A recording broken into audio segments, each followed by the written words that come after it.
December 3rd, 1957, Sycamore, Illinois. A quiet town where kids played freely in the streets. But on this snowy evening, 7-year-old Maria Ridulph's life would be stolen, sparking one of the oldest cold cases in American history. Maria begged her mom to let her play outside with her best friend and neighbor, Kathy Sigmund. It was dark, but the girls felt safe. They played a game called Duck the Cars on their street corner. Then a stranger approached. He called himself Johnny, said he was 24, unmarried, and asked if they liked dolls. Then he offered piggyback rides. Maria, trusting and excited, accepted. After the ride, she ran home to grab a doll to show him.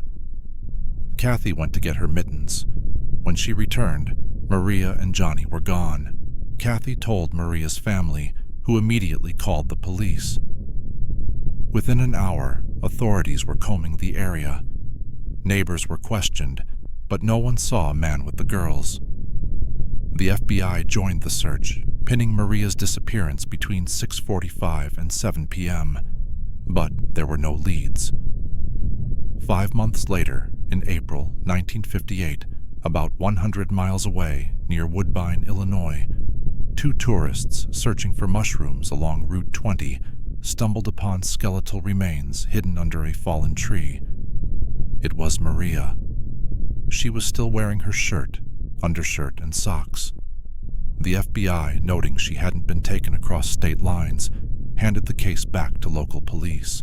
Before Maria's body was found, the FBI interviewed suspects, including 18-year-old John Tessier, who lived just 2 blocks from Maria's home.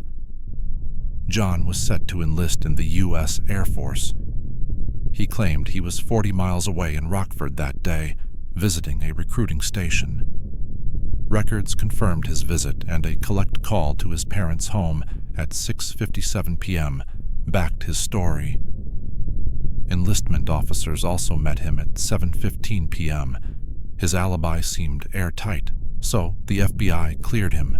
John served 13 years in the military and later became a police officer in Milton, Washington. But in 1982, his life unraveled.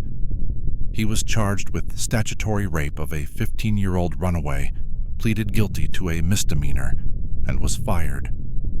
By 1994, he changed his name to Jack McCullough and eventually settled into a retirement home, working as a security guard. In 2008, the case was reopened when John's half-sister, Janet Tessier, made a shocking claim.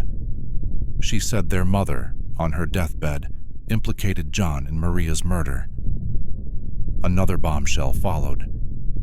John had allegedly raped his other half-sister, Jean, years earlier. This prompted Illinois State Police to revisit the case.